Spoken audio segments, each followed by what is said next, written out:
하나님 말씀 로마서 12장 13절 말씀을 보겠습니다. 성도들의 쓸 것을 공급하며 소문 대접하기를 힘쓰라. 구약 이스라엘이 없다면 이 말씀대로 순종하면 됩니다. 성도들의 쓸 것을 공급하면 되고 손님 대접하기를 힘쓰면 되겠죠. 그런데 이 말씀의 위치가 사복음서를 경유하고 있고 특히 로마서 1장부터 11장까지를 기본으로 깔고 있습니다. 그리고 구약을 바탕하고 있습니다.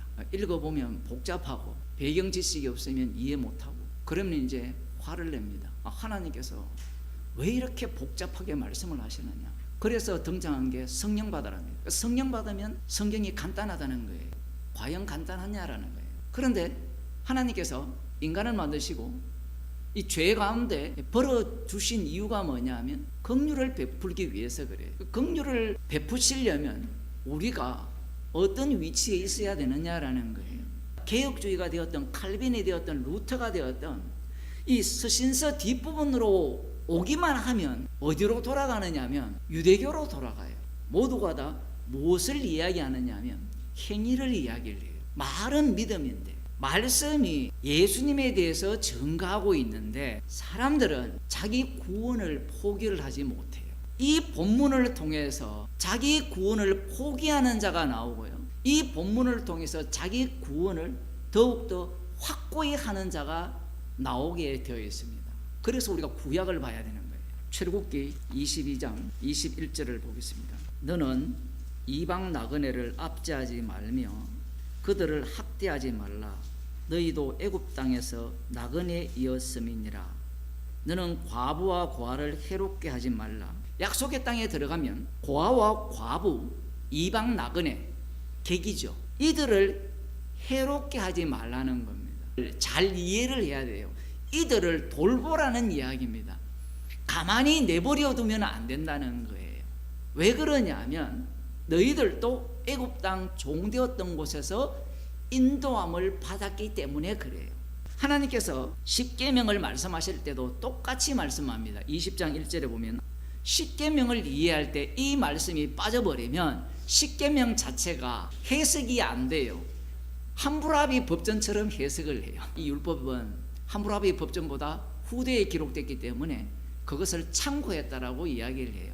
그런데 여러분들이 아셔야 되는 게 왜 그것보다 더 미리 기록하지 않고 후대에 기록하고 어떤 거는 먼저 기록했느냐 하면 하나님께서 말씀을 주실 때는 인간이 갖고 있는 그 사고방식, 그들의 전설, 문화 모든 것들을 갖고 말씀을 하세요. 우리의 인식구조가 어떻냐 하면 하나님이 말씀하신다면 이 세상에 없는 최초의 것을 주실 거라 생각하잖아요. 여호와의 이름도 마찬가지예요. 여호와의 이름이 먼저 있었고 출애굽기에 하나님께서 여호와의 이름을 다시 알려줍니다. 이것도 똑같아요. 예수라는 이름이 예수님 당시에 인구 조사를 하면 최소한 수백 명입니다. 예수라는 이름을 차라리 임마누엘로 쓰시지. 임마누엘은 유일한 이름이잖아요. 그런데 그 시대에 사용되는 이름을 쓴다는 겁니다. 주님이 그렇게 말씀을 하시는 거예요. 아니 어찌되었든 천국 가는 거 아닙니까? 이런 사고가 악마적이라는 거예요. 왜? 그러한 자들이 예수님을 십자가에 못 박아 죽였습니다. 종말 때 드러나는 자들은 무엇을 추구하느냐 하면 자기 영생을 추구합니다. 하나님께서 왜 이렇게 복잡하게 말씀하시느냐라고 하면 인간이 신이기 때문에 그래요. 하나님과 같은 신이 되어버리면 계속해서 인간은 선악 구조로 선을 찾아냅니다. 선이란 게 뭐냐면 어떻게 하면 구원을 얻고 내한테 이익이 되느냐가 선이에요. 선이라는 것은 항상 내 구원과 관련이 있습니다. 애굽의 땅 종되었던 곳에서 인도함을 받았는데 하나님께서 약속의 땅을 미루었잖아요. 아직은 못 들어갔잖아요. 출애굽기에서는 못 들어갔는데 하나님께서 하시는 말씀이 약속의 땅에 너희들이 들어가게 되면 고아와 과부, 나그네를 해롭게 하지 말라고 합니다. 그 당시에는 남자들이 남편이 아버지가 돈을 버는데 아버지가 죽어버리면 과부가 되잖아요.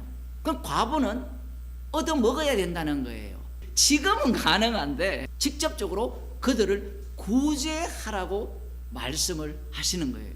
왜냐하면 너희를 애굽 땅 종되었던 곳에서 인도함을 받았기 때문에 그렇다라는 겁니다. 그들을 통하여서 이스라엘은 자신들이 어떤 자로 드러나게 될까요? 애굽의 바로와 똑같은 자로 드러납니다. 우리는 순수하기 때문에 약속의 땅에 들어가서 고아와 과부와 객이 있다면 얼마든지 그들을 도와주고 그들을 위해서 11조를 할 수 있다라고 생각하잖아요. 3년마다 드리는 11조는 11조에 빼고 11조예요. 하나님께서는 너희들 11조 빼고 그 10분의 9에 또 11조를 빼더라도 먹고 살도록 하시거든요. 그런데 인간은 뭘 믿어요? 눈에 보이는 현실을 믿죠. 그 고아와 과부, 객들을 돌아보겠습니까? 안 돌아봅니다. 이게 악순환이라고 볼 수 있어요. 고아와 과부와 객이 등장한다는 것은 율법에 순종하지 않았죠. 순종하지 않음으로 말미암아 이제 이스라엘 백성들의 본심이 약속의 땅에서 드러나기 시작하는 겁니다. 만군의 여호와 이스라엘의 하나님이 이같이 말씀하시되 너희 길과 행위를 바르게 하라. 그리하면 내가 너희로 이곳에 거하게 하리라. 너희는 이것이 여호와의 전이라 여호와의 전이라 여호와의 전이라 하는 거짓말을 믿지 말라. 그러니까 길과 행위는 율법대로 살지 않으면서 여호와의 전이 있기 때문에 우리는 구원을 얻는다라는 주장이에요. 이방인과 고아와 과부를 압제하지 말며, 이방인과 고아와 과부를 압제한다는 것은 그들을 어떻게 한다는 거예요? 괴롭힌다라는 거예요. 그러면 괴롭히면 그들에게서 뭐가 나올까요? 돈이 나오죠. 고아와 과부를 노동력으로 착취할 수도 있잖아요. 내버려 두지 않습니다. 이것이 구약의 모습입니다. 고아와 과부, 나그네를 대하는 이들의 모습이죠. 자, 그러면 예수님 때가 되면 어떤 모습을 보이느냐라는 거예요.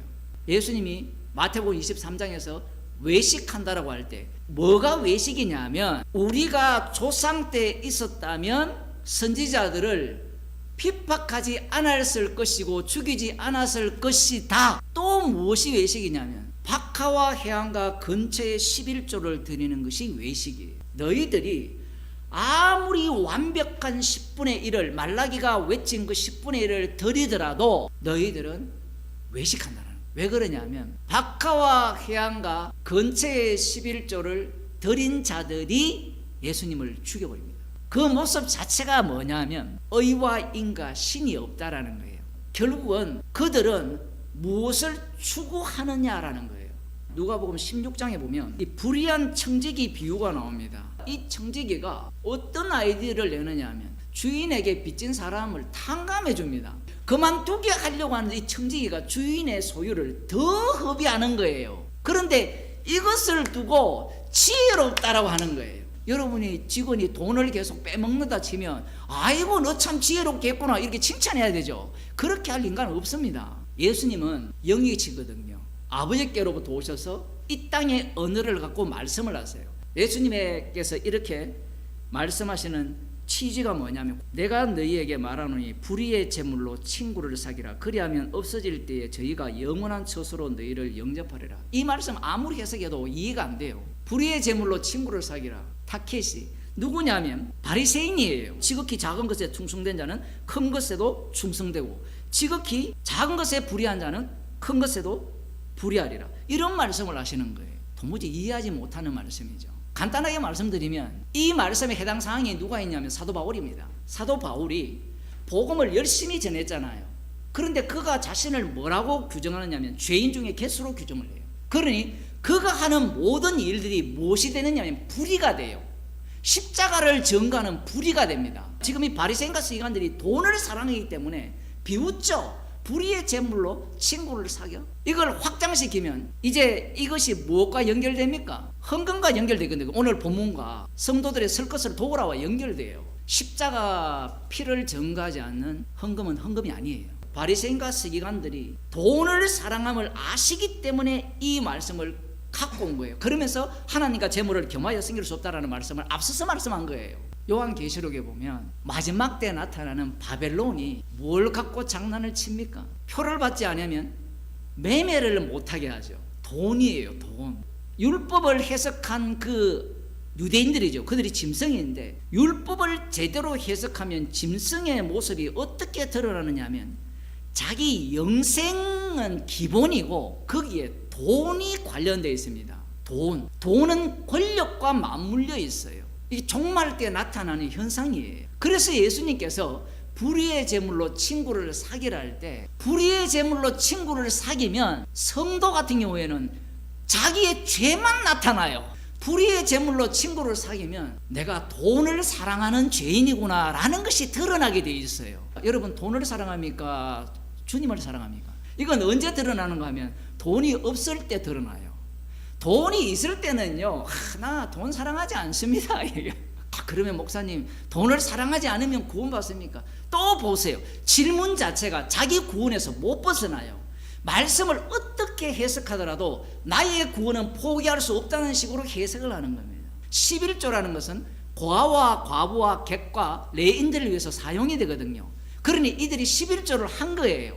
여러분, 돈 많은 사람이 빨리 마라나타 하면서 아멘 주 예수에 어서 오시옵소서 하는 사람 봤습니까? 말로는 그렇게 해서 이 땅에서 땅 사고, 그 웃기는 일이잖아요. 마라나타라고 해놓고 전국의 땅을 다 사요. 주님 오시기를 소망하면서 그걸 왜 삽니까? 그 자체가 뭐냐면 돈을 사랑한다는 거예요. 목사들이 이런 설교를 얼마나 많이 했습니까? 주님께 제대로 충성하고 봉사하고 말씀대로 살면 주님이 우리에게 축복해 줍니다. 아멘 했잖아요. 그 말의 뜻은 뭔가 하면 난 돈을 사랑해요. 그래서 우리 돈 사랑하다가 바리새인처럼 살다가 지옥 가자는 얘기예요. 그게 거짓 복음이거든요. 그들이 꿈꾸는 게 따로 있었잖아요. 그들이 꿈꾸는 하나님 나라. 그런데 예수님은 뭐라 했습니까?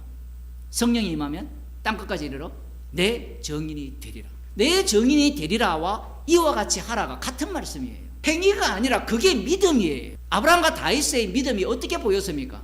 전생애를 통해서 다 보인 거예요. 그게 믿음이에요. 그게 전체 행위예요. 그게 야고보서 이야기고 그게 로마서 이야기입니다. 그래서 이와 같이 하라 했잖아요. 성도들의 설 것을 공급하며 이렇게 말씀합니다.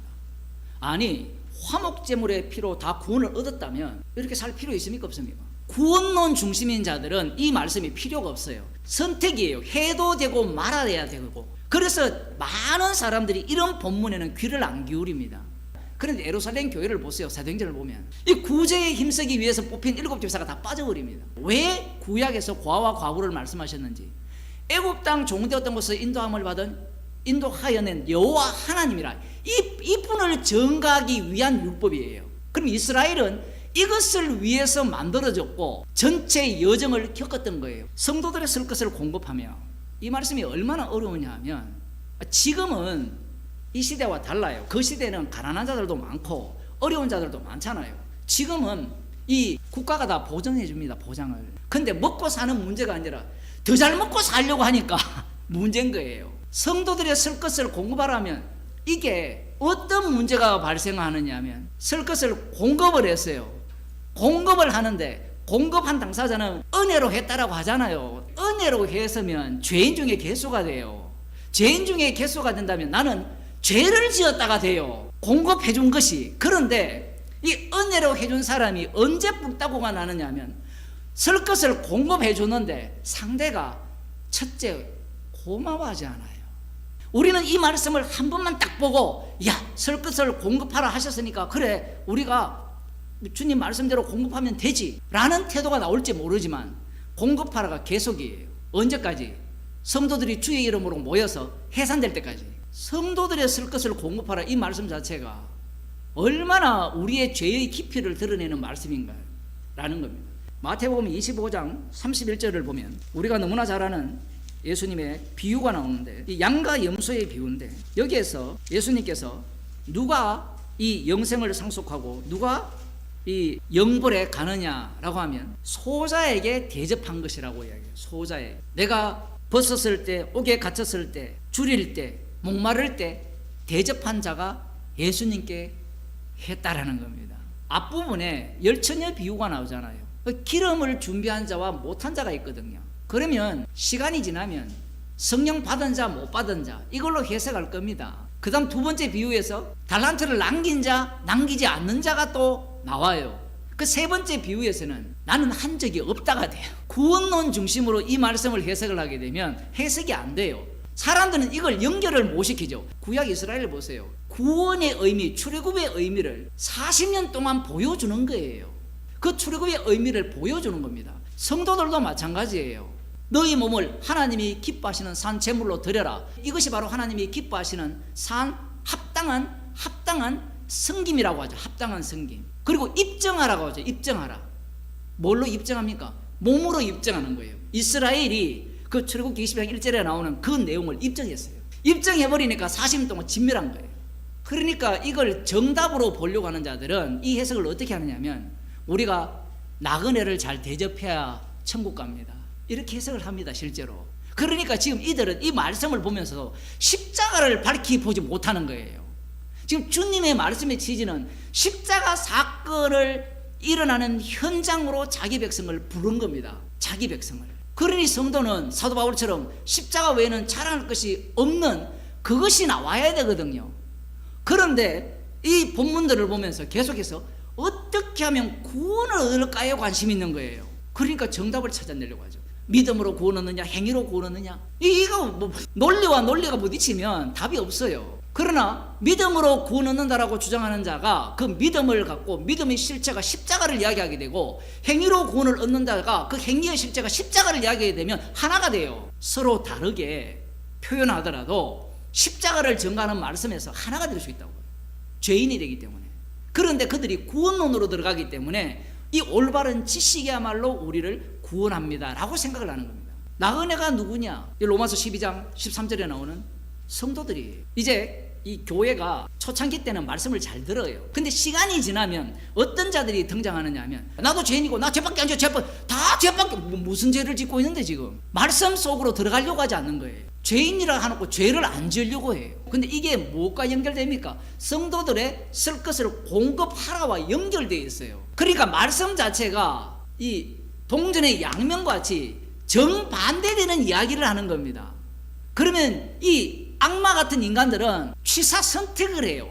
그래서 말씀은 취사 선택을 못하게 믿음 이야기하고 행위하고 완전히 모든 것을 쏟아부어버려요. 설교도 그런 설교를 원하잖아요. 복음을 원하지 않습니다. 그게 종말이에요. 그래서 바리새인과 서기관들이 죄가 중요한 거예요. 형제들아, 너희는 선을 행하다가 낙심치 말고. 선이 뭐예요? 십자가를 전가하는 것이 선인데, 지금 성도들의 쓸 것을 공급을 하는데 어떤 자들이 발생합니까? 일하지 않고 일만 만들어서 자기는 땀도 안 흘리면서 쓸 것을 공급하는 자들에 의해서 생활하는 자들 때문에 이들이 낙심할 수 있다라는 이야기예요. 그래서 여기에 걸려 넘어져서 지옥 가는 자들이 있다는 겁니다. 이들에 의해서 실족해 되어버리면 세상을 사랑하여 주님을 버려버립니다. 대마처럼. 내가 헌금을 왜 해? 내가 쓸 것을 왜 공급해? 나 교회 안 나가겠어. 그래서 선을 행하되 낙심하지 말라라는 겁니다. 얼마나 위로되는 말씀이에요. 그 말씀 하나하나가 다 십자가 앞에서 자기 백성을 계속해서 그 사랑의 깊이를 체험하게 하는, 증거하게 하는 말씀이에요. 다 실제예요. 그래서 성도들의 쓸 것을 공부하라는 이 말씀을 통하여서 십자가의 사랑의 그 깊이를, 높이를 알아가게 되는 거예요. 기도하겠습니다. 하나님 아버지, 십자가의 사랑을 증언하기 위해서 우리를 새로운 피조물로 만들어주심을 감사드립니다. 구원을 챙기는 자들이 아니라 십자가의 구원이 어떠함을 증거하는 증인으로 살아감을 감사하는 주의 백성이 되게 하옵소서.